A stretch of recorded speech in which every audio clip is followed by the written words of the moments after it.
Shalom, povo de Deus, na graça e na paz do nosso Senhor Jesus. Que coisa boa! Já estamos em 2026 e o que é que você planejou? O que é que você determinou assim diante do Senhor? Olha, Senhor, eu vou ler a Bíblia, todo mundo começa a fazer promessa, né? Vamos ver até aonde você vai manter essas promessas que você fez ali, né?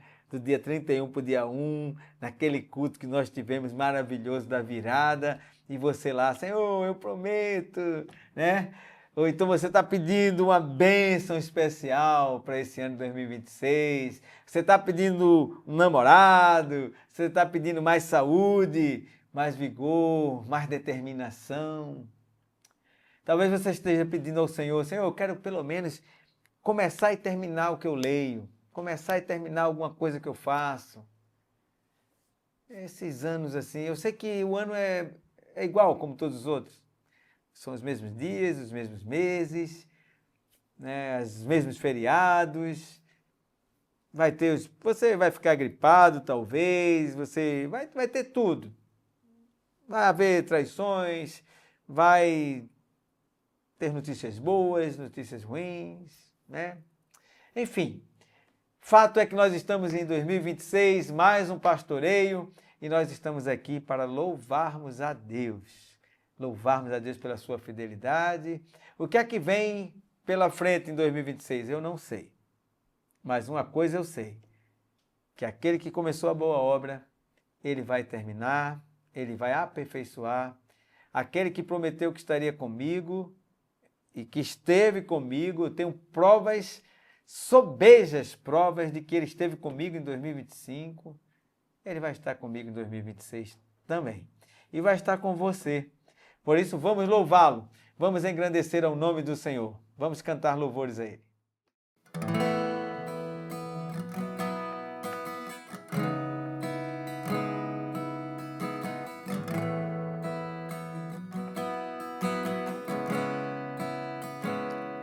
Maior amor que o mundo já provou, sofreu, morreu, venceu a cruz pra me salvar.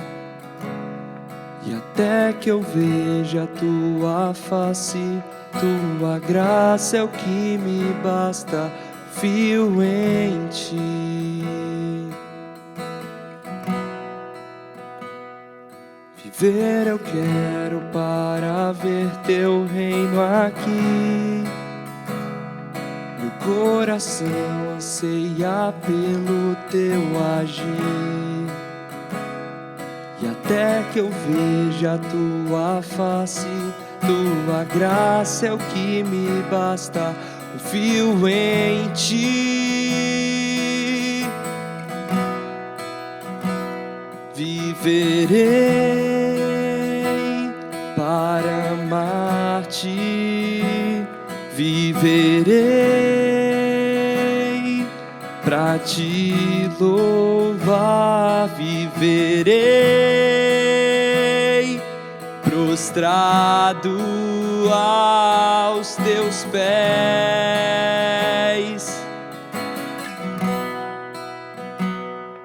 Por tua voz o mundo veio a existir. Tu és a vida, o Redentor que veio a mim. E até que eu veja a tua face, tua graça é o que me basta, confio em ti, em ti. Viverei para amar-te, viverei pra te louvar, viverei prostrado aos teus pés.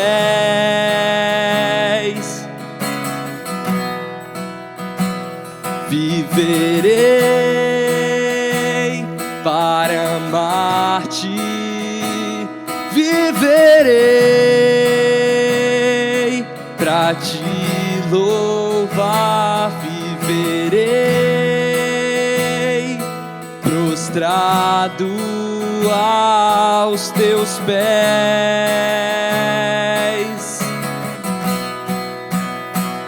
Tu és Deus, princípio e fim. Tu és Deus, precioso pra mim. Com meu coração proclamarei teu nome. Tu és Deus, princípio e fim. Tu és Deus, precioso pra mim. Com meu coração proclamarei teu nome.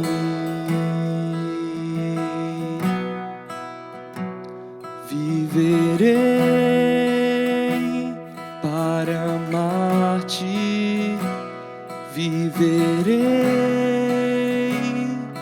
para te louvar, viverei prostrado aos teus pés. Maior amor que o mundo já provou.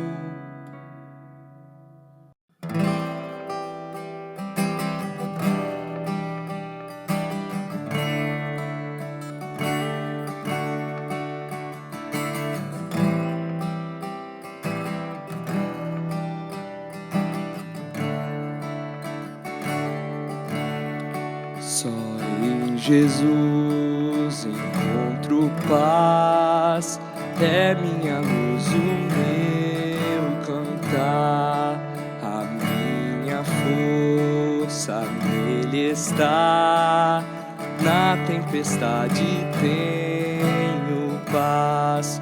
Que grande amor, que grande paz. O meu temor embora vai, meu Redentor é tudo em mim. Firme no amor de Deus estou. Só em Jesus que veio a nós, como cordeiro se entregar. Mostrou amor e retidão, morrendo por amor a nós. Na rude cruz onde sofreu, Jesus cumpriu o amor de Deus e lá levou o meu pecar. Posso em Cristo livre estar.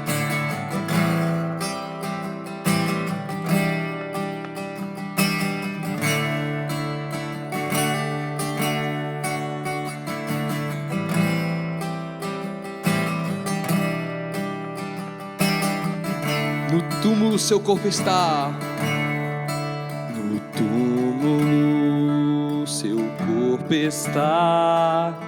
Todos pensavam acabou, até chegar o dia em que ele da morte ressurgiu e em vitória renasceu. Livrou-me dos pecados meus. Hoje ele é meu e dele sou. Seu sangue sobre mim ficou. A morte eu não temo mais. É o poder de Deus em mim. O meu viver e o meu morrer está no comando do meu Deus. ninguém vai mais me separar das suas mãos, do seu cuidar. Irá levar-nos ao seu lar. Só em Jesus firmado estou, só em Jesus firmado estou, só em Jesus firmado estou.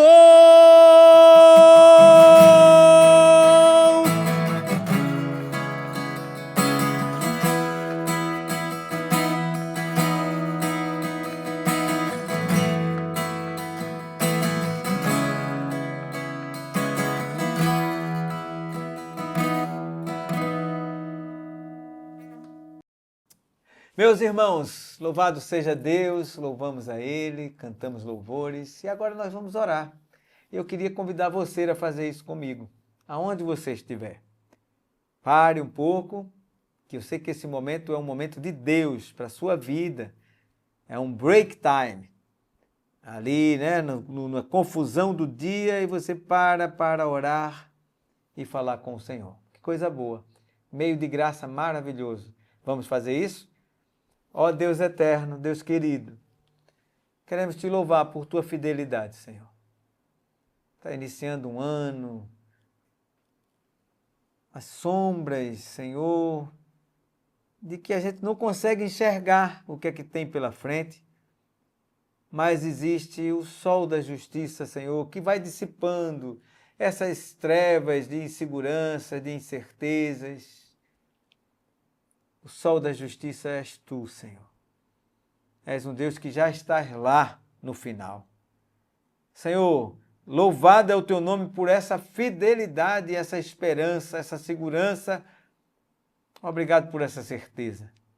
Queremos te pedir por todos os enfermos, Pai. Todos que já iniciaram esse ano pedindo a Deus uma solução para o seu problema. Abençoe cada um deles, ó Deus. Traga a restauração e que possa se restabelecer, Pai, em nome de Jesus. Abençoe aqueles que já começaram o ano e estão endividados, perderam o emprego, vão começar um ano já cheio de desafios. Abra a porta, Senhor, e conceda graça a essas pessoas. Meu Deus, abençoe a nossa igreja, Pai. Concluímos um ano tão profícuo, tão maravilhoso. Vamos começar essas construções agora, já estamos mexendo em tanta coisa. Deus, conduza tudo isso, Senhor, para a glória do teu nome. Meu Pai, abençoe, Senhor, o conselho da tua igreja, pastor Sávio, pastor Humberto, abençoe, ó Deus, pastor Jamarque, pastor Letinho. Deus nos guarde, todos os presbíteros, diáconos, todos os líderes de ministério, Senhor, todos os membros da tua igreja, Senhor, aqui na Presbiteriana das Graças. Abençoe, Senhor, aqueles aqui em Casa Amarela, lá em Petrolina, Serra Branca, Triunfo e todos os outros campos que vão se alastrando por esse estado, que o Senhor possa dar a tua mão, Senhor, soberana e graciosa sobre nós.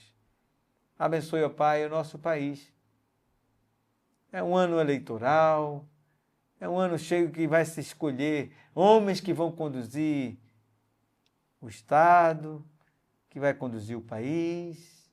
É um ano em que vai ser escolhido as pessoas que vão legislar, elaborar leis. Senhor, que a tua boa mão esteja sobre nós. Abençoe o nosso país, ó Deus. Tenha misericórdia de nós e nos guarde. Nos dê mais ânimo, cada vez mais, de ler tua palavra, de estar na tua casa e de te buscar, Senhor. Tenha misericórdia de nós. Em nome de Jesus é o que nós oramos e te pedimos. Amém. E amém. Coisa boa, meus irmãos, hoje nós vamos estar conversando com vocês em 1 Samuel, no capítulo 31. Capítulo muito curto, é o fechamento do livro de 1 Samuel, é o último capítulo do livro de 1 Samuel. Nós já vamos iniciar a partir depois desse texto, nós vamos iniciar o livro de 2 Samuel. Então, vamos começar fazendo uma recapitulação, né? Como é que terminou o capítulo 30 de 1 Samuel? Nós vimos que Davi foi para uma guerra, né? Ele liberta os cativos lá de Ziclag, dos amalequitas, e ele vai com alguns homens e os outros ficam cuidando da bagagem. Então, é interessante que quando foram fazer a divisão dos despojos, homens de Belial, é isso que a palavra de Deus diz, né? Então, homens maus, está lá no versículo 22 do capítulo 30. Filhos de Belial dentre os homens que tinham ido com Davi. Eles disseram que não. Esse pessoal que não foi lutar contra os amalequitas, né? Eles não vão receber, não é justo eles receberem a parte do despojo. Então, desde aquele momento, a partir daquele momento, ficou estabelecido em Israel que como é que vai ser a divisão desses despojos, né? Está lá no versículo 24. Qual é a parte dos que desceram a peleja? Tal será a parte dos que ficaram com a bagagem, receberão partes iguais. Pronto. O capítulo termina desse jeito, tá? Davi ajustando uma dissensão, talvez um início de uma divisão, de uma separação. Davi diz, não tem esse negócio. Quem foi para a batalha ganha metade, quem ficou cuidando da bagagem ganha a outra metade. Deus dando vitória a Davi, libertando aquela turma que estava cativo, o pessoal de Ziclag. Entretanto, eu podia dizer aqui que o capítulo 31, que é um capítulo muito curto, de 13 versículos, a gente vê o preço da desobediência se cumprir, ser cobrado a conta da desobediência de um homem, né? Foi cobrado a conta da desobediência de Sansão, os 2 olhos furados, cativo, escravo, moendo um grande moinho, servido de escárnio e de chacota para os inimigos. É o preço da desobediência. Então, o capítulo 31, que é a mesma coisa narrada lá em 1 Crônicas, capítulo 10, eu vejo essa decadência, né? De uma pessoa que tinha tudo para ser um dos reis mais lembrados, né, de Israel. Afinal de contas, foi o primeiro rei de Israel, né? Mas a inveja tomou conta dele. O orgulho e a soberba, né, de não perder o trono, de não ser usurpado, foi tão grande que levou esse homem a se descontrolar. Esse homem perseguiu gente inocente, queria matar o filho, queria matar Davi, era atormentado por um espírito maligno. Esse homem consultou uma pitonisa, ou seja, uma feiticeira. Esse homem ofereceu holocaustos que não era apropriado para ele oferecer holocausto, desobediência. É ali onde Samuel diz assim, é melhor obedecer do que sacrificar. O pecado dessa idolatria é como pecado de feitiçaria, desobediência, né? É como pecado de feitiçaria. Esse camarada se destrambelhou, como diz aqui no Nordeste. Esse foi Saul, movido de invejas. Agora pense comigo, tinha tudo para se dar bem. Quem era o comandante do exército? Davi, que a palavra de Deus diz que ele se conduzia bem, que ele achava assim, bons olhos diante de todos os homens. Todas as batalhas o Senhor dava triunfo a Davi. Era para ele dizer, Davi, toca esse negócio e está tudo na bênção. É a mesma coisa de você ter uma indústria de computadores e quem é o gerente da sua loja? Steve Jobs. Cara, deixa ele que você vai se dar bem. Você está num time, aí chega lá no seu time, uns 2 atacantes lá, um tal de Neymar, outro tal de Messi. Meu amigo, deixa os 2 jogarem que ele vai brilhar, rapaz. Mas não, ao invés disso você fica implicando, querendo... Pronto, foi a mesma coisa que mal eu estou fazendo uma comparação esdrúxula, mas foi o que aconteceu com Saul. Então, como eu falei, a palavra de Deus diz aqui já no versículo 1, os israelitas foram postos em fuga e muitos caíram mortos no monte Gilboa. Meus amados, essa derrota não foi apenas uma derrota militar, como eu falei para vocês. Isso foi uma derrota espiritual. Foi o resultado, uma culminância de anos de desobediência. desobediência à palavra de Deus, desobediência a conselho. E essa é a primeira aplicação que eu faço. A palavra de Deus diz, lá em Provérbios 29, o homem que é muitas vezes repreendido e endurece a cerviz, será quebrantado de repente, sem que haja cura. É um texto muito forte. O homem que muitas vezes repreendido endurece a cerviz, será quebrantado de repente, sem que haja cura. Você pode dizer assim, por que você está falando isso? Mas se aplica totalmente ao que eu estou vendo, esse fim trágico. Samuel já havia profetizado isso aí. O reino dele já havia sido tomado, já havia sido dado a outro, melhor do que ele. Foi isso que Samuel falou. Quando ele faz as besteiras dele, foi mandado não poupar ninguém, nem animal, nem os reis. Ele poupou os animais, poupou o rei. E quando Samuel disse assim, olha, Deus rejeitou seu reino agora, ele foi pegar no manto de Samuel, ainda rasgou o manto de Samuel.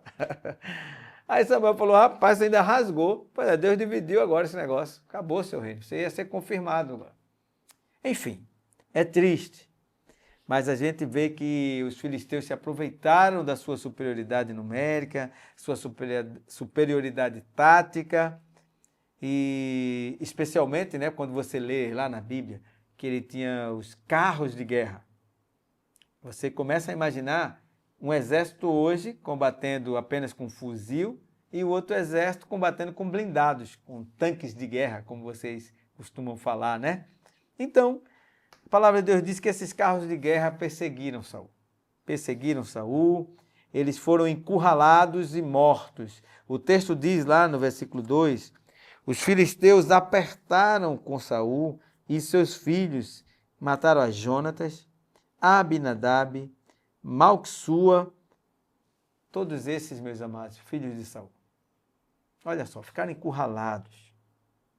A morte dos seus filhos foi uma perda irreparável. Irreparável.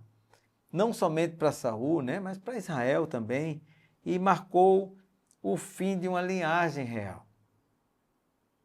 O fim da família de Quis, né, que era o pai de Saul, que havia sido instituída, essa linhagem real, havia sido instituída pelo próprio povo. Pelo próprio povo. Mas agora vai surgir, né, no trono, uma pessoa que foi escolhida segundo o coração de Deus, né? Mas voltando ao texto, no versículo 3, você vê que a batalha se intensificou, a batalha ficou renhida, né? Ficou encardida, como nós falamos aqui no Nordeste, né? Então o combate se intensificou, Saul ficou gravemente ferido. E é engraçado, né? Se você for ver lá em Crônicas, quando um arqueiro, né, retesou a flecha e soltou a flecha. Então, você vê a vulnerabilidade no campo de batalha, meus irmãos, ela vai simbolizar a fragilidade de uma vida desconectada com Deus. Essas suas batalhas da vida são reflexos de uma vida desconectada com Deus. Essas derrotas, sabe, constantes. Estou dizendo que o crente é só vitória, como o pessoal fala por aí. Não estou dizendo isso. Eu estava escutando uma pregação hoje, lá da Igreja Presbiteriana, da 8ª Igreja de Belo Horizonte. Falou, se sua vida, a maioria das vezes na sua vida é só tristeza, então tem mais pecado do que intimidade com Deus. Porque você ser cheio do Espírito Santo, um dos frutos do Espírito é alegria. Como assim? Você vê uma pessoa que vive só emburrada, triste. Saul havia sido ungido rei de Israel, meus irmãos. Havia sido ungido rei, mas escolheu o caminho da rebeldia, da rebelião, né? Ignorando repetidamente orientações, instruções divinas. E esse momento de fraqueza aqui foi o clímax. Eu vejo aqui o capítulo 31 de 1 Samuel, uma história triste, né? Uma história triste. Porque todos nós enfrentamos batalha na vida, mas a diferença está como é que nós escolhemos enfrentar essas batalhas. né? Lá em Jó, capítulo 15, versículo 5, nos diz que quem permanece em mim e eu nele, João, capítulo 15, né? Versículo 5, começa falando da videira verdadeira, né? Esse vai dar muitos frutos, pois sem mim nada podeis fazer. Então, essa passagem nos lembra que uma pessoa desconectada de Deus é uma presa fácil para o inimigo, né? Porque é Deus que traz força, que traz propósito para você. O versículo 4 e o 5, né? Você vê nos últimos instantes da vida, você ainda vê um orgulho ali, né? Brotando, né, de Saul. Porque quando ele percebeu que estava gravemente ferido, ele falou, olha, chegou para o escudeiro dele, né? Não deixa que os meus inimigos tenham o prazer de me matar. Tire a sua espada e me mate. O escudeiro recusou-se a fazer isso. Como o escudeiro se recusou, ele pegou, tomou da espada e se jogou sobre ela. E a palavra de Deus diz que o escudeiro, vendo que o rei havia se matado, também pegou a espada e, num ato de desespero, não foi um ato de coragem, tá? Eu nunca vou, né? Ele preferiu as mortes com as suas próprias mãos do que morrer combatendo, enfrentar, né, a vergonha de sucumbir diante do inimigo. Foi isso que acontece. Então, é um final triste. O orgulho de Saul o impediu de buscar a graça de Deus. Eu só consigo me lembrar agora de Judas. Andou com o Senhor lavou os pés dele. Ele estava naqueles 70 que foram enviados e voltaram extasiados, dizendo que os demônios se submetiam a eles e aquelas coisas todas. Ele suicidou-se também, né? Saul começou seu reinado com um potencial incrível, como eu falei para vocês, com promessas, e terminou a sua vida sozinho. E por que não dizer, meus irmãos, uma vida sem honra? Tudo que fosse falado aqui, nesse pequeno capítulo, de pequenos versículos, é o orgulho, é a queda de uma vida sem Deus, de uma vida que não escuta conselhos, de uma vida que não tem paciência de esperar, quer resolver tudo com as próprias mãos. A palavra de Deus diz lá em Tiago, no capítulo 4, versículo 6, que Deus resiste aos soberbos. Ele exalta, dá graça aos humildes, mas aos orgulhosos ele se opõe, ele cria uma barreira com os orgulhosos. Então o texto continua ainda numa situação até de tristeza, né? No versículo 6, morreu, pois, Saul e seus 3 filhos e o seu escudeiro, e também todos os seus homens foram mortos naquele dia com ele. Olha só que tragédia. Os israelitas habitavam ali nas proximidades lá dos filisteus, né? E se você for ver lá o versículo 7, vendo os homens de Israel que estavam desde o lado do vale e daquém do Jordão, que os homens de Israel fugiram e que Saul e seus filhos estavam mortos, desampararam as cidades e fugiram. E vieram os filisteus e habitaram nelas. Gente, olha só, gente. Volto a repetir, essa derrota lá em Gilboa não foi uma derrota apenas militar, gente. Foi uma derrota espiritual. Você que é pai, você que é líder. Gente, quando você se enche com todas essas coisas de orgulho, de não ouvir a palavra de Deus, de não querer escutar repreensões, né?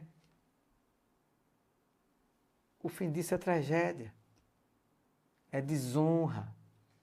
E é interessante que não é uma desonra só para você. A gente, quando entra nesse caminho de desobediência, ela não fica restrita apenas a você, não. Ela se esparrama para tudo que é canto. É isso que está acontecendo aqui. Os filisteus, né, vieram e habitaram nas cidades dos israelitas. Versículo 8 até o versículo 10, você veja a glória de Deus contextualizando ali com a humilhação. Porque do 8 ao 10, se você for ver, olha só. Vindo os filisteus outros dias a despojar os mortos, acharam Saul e seus 3 filhos caídos lá no Monte Gilboa. O que é que eles fizeram? Cortaram a cabeça de Saul. Gente, o outro teve os olhos furados e depois morreu lá, né, centenas de toneladas caindo por cima dele, deve ter esmagado ele. Humilhação total.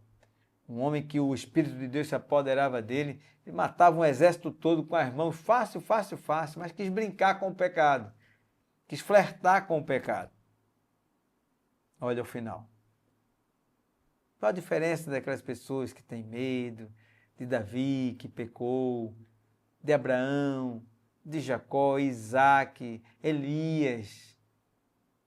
Essas pessoas criam na graça. Eles se arrependiam, criam que existia um Deus misericordioso, que apaga as transgressões, que lembra da nossa estrutura e lembra de que somos pó.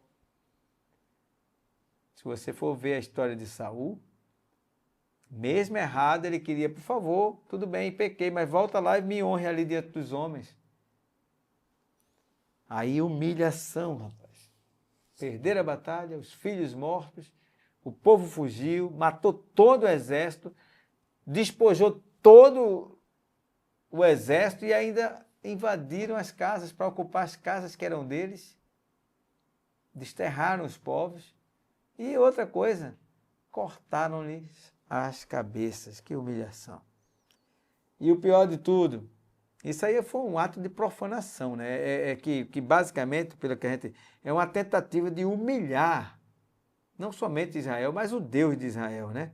E porque quando eles faziam isso, eles glorificavam a quem? Aos deuses dele, que dera vitória, né? Olha aí, o povo de Israel dizia que cria nesse Deus, que derrotou Golias, né? Cria nesse Deus, que eles contam uma história que saíram, que o Mar Vermelho abriu, que derrubaram lá a muralha de Jericó. Olha aí, o que é que sobrou? Que humilhação, né?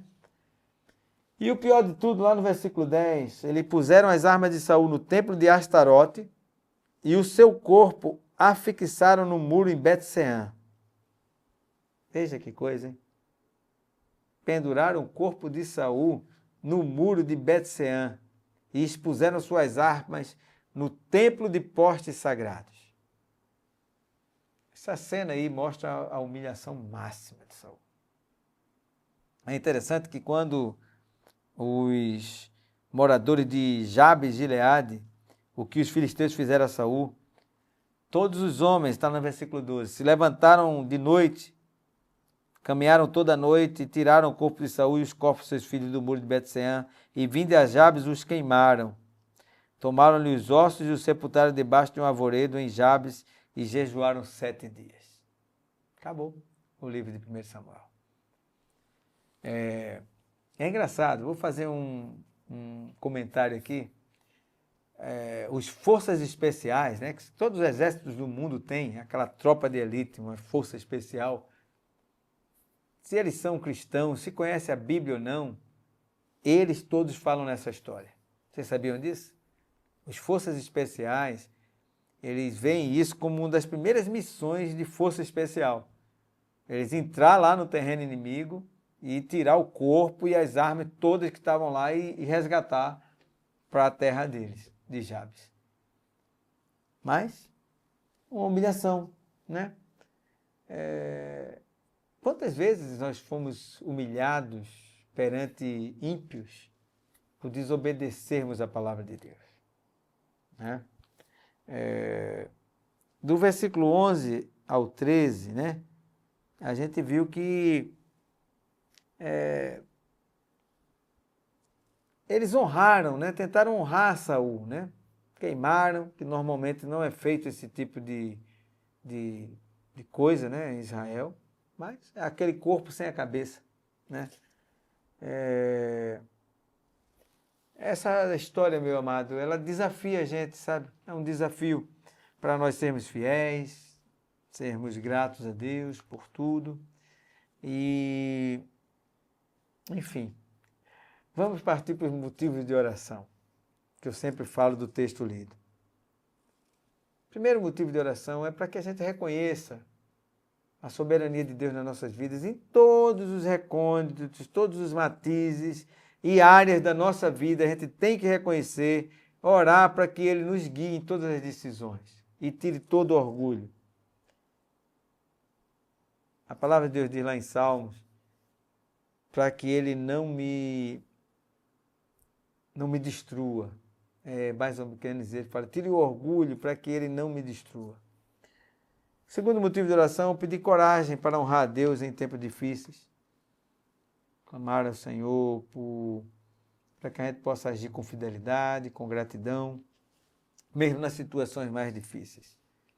E também a última que eu coloco aqui como motivo de oração é nós intercedermos pelos nossos líderes. Tanto os líderes espirituais como os governantes, que eu orei agora no início do pastoreio. Rogar para que Deus capacite, porque a palavra de Deus nos diz que o que se espera dos dispenseiros é que ele seja encontrado fiel.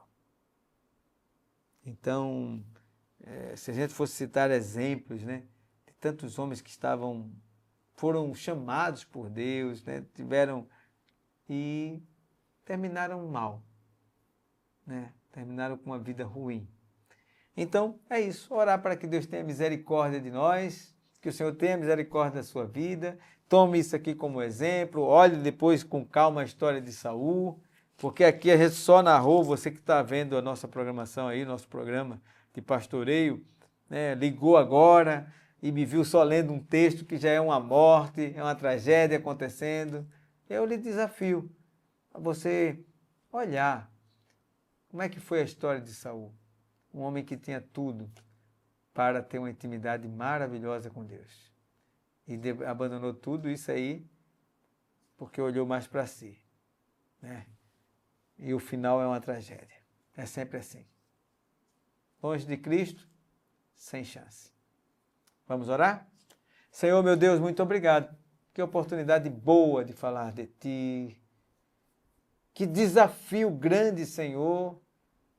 E que temor nós temos diante de uma palavra como essa, de ver um rei escolhido para o Teu povo e numa decadência paulatina, Senhor, por causa de desobediência. Sofreu uma humilhação. Meu Deus, nos guarde. Livra os nossos pés da queda. Abre os nossos ouvidos e nos dá humildade para escutarmos repreensões e não endurecermos a cerviz. Senhor, esteja conosco.